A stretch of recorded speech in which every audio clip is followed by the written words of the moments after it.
Announcement വിവാദത്തിൽ LDF സ്ഥാനാർത്ഥി TP രാമകൃഷ്ണനെതിരെ notice. UDF നൽകിയ പരാതിയിൽ ഡെപ്യൂട്ടി കളക്ടറാണ് നോട്ടീസ് അയച്ചത്. K മധു വിവരങ്ങളുമായി ചേരുകയാണ്. മധു, ഈ അനൗൺസ്മെന്റ് വലിയ വിവാദമായതിനു പിന്നാലെ UDF നൽകിയിട്ടുള്ള പരാതിയിലാണ് നോട്ടീസ് വരുന്നത്. ഇത് സ്വാഭാവിക നടപടി മാത്രമാണോ? ഇതിന്റെ തുടർ നീക്കങ്ങൾ എങ്ങനെയാകും? പക്ഷേ ഇപ്പോൾ ഇതൊരു സ്വാഭാവിക നടപടിയാണ്. കാരണം ഇത്തരത്തിലൊരു പരാതി കിട്ടുമ്പോൾ അതുമായി ബന്ധപ്പെട്ടുള്ള അന്വേഷണം, എത്രത്തോളം ഈ പരാതിയിൽ എത്രത്തോളം വാസ്തവമുണ്ട്, ഈ എന്തുകൊണ്ടാണ് ഇത്തരത്തിലൊരു അനൗൺസ്മെന്റ് നടത്തിയത്, ഇത്തരത്തിൽ അനൗൺസ്മെന്റ് നടത്തിയിട്ടുണ്ടോ തുടങ്ങിയ കാര്യങ്ങളെല്ലാം സ്ഥാനാർത്ഥിയോട് വിശദീകരണം തേടുക എന്ന നടപടിക്രമമാണ് ഇപ്പോൾ പൂർത്തിയാക്കിയിട്ടുള്ളത്. അത് അനുസരിച്ചിട്ടാണ് ഡെപ്യൂട്ടി കളക്ടർ ഇപ്പോൾ TP രാമകൃഷ്ണനോട് ഇതുമായി ബന്ധപ്പെട്ട കാര്യങ്ങൾ ആരാഞ്ഞിട്ടുള്ളത്.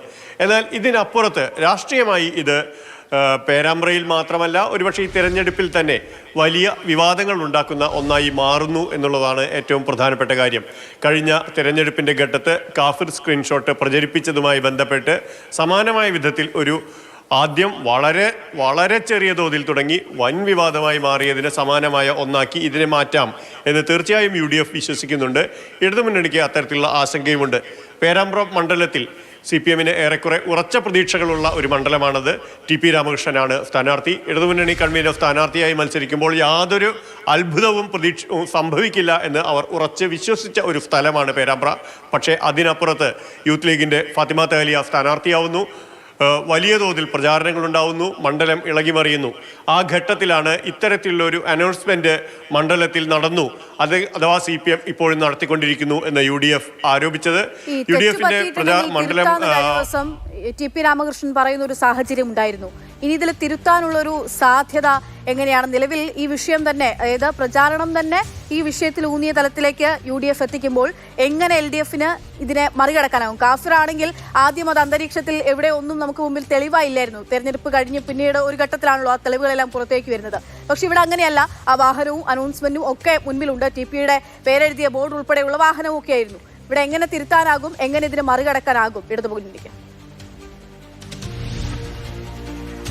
തിരഞ്ഞെടുപ്പിന്റെ ഘട്ടത്തിൽ ഇത്തരം തിരുത്തലുകൾ ഏറെക്കുറെ അസാധ്യമാണ്. കാരണം അത്തരം തിരുത്തലുകൾ ആരും അംഗീകരിക്കാനും പോകുന്നില്ല.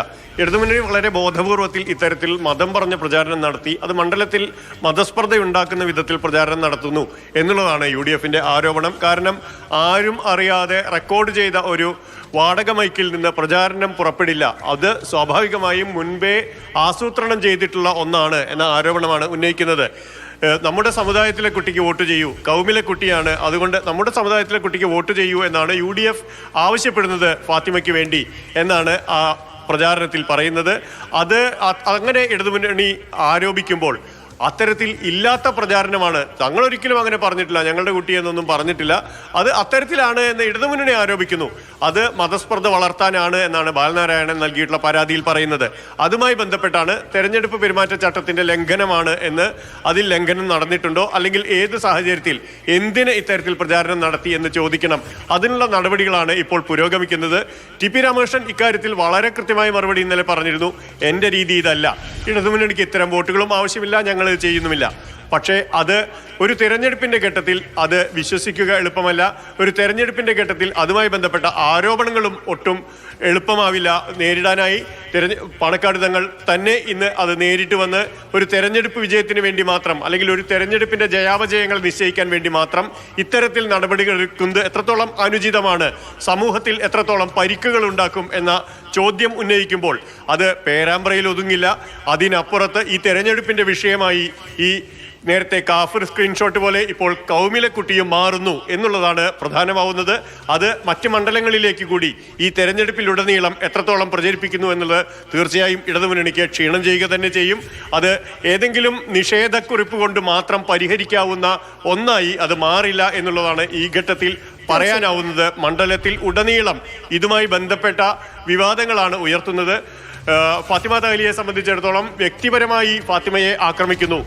പ്രതിഭയെ നേരത്തെ ആക്രമിച്ചതിന് സമാനമായി ഫാത്തിമയെയും സൈബർ വേട്ടയ്ക്ക് വിധേയയാക്കുന്നു എന്നുള്ള ആരോപണം ഇതിനകം തന്നെ ഉയർന്നിട്ടുണ്ട്. അത്തരത്തിൽ UDF കേന്ദ്രങ്ങളും വളരെ ശക്തമായി പ്രചാരണത്തിലെത്തുമ്പോൾ പേരാമ്പ്ര മണ്ഡലം അക്ഷരാർത്ഥത്തിൽ തിളച്ചു മറയുകയാണ്. അക്ഷയ.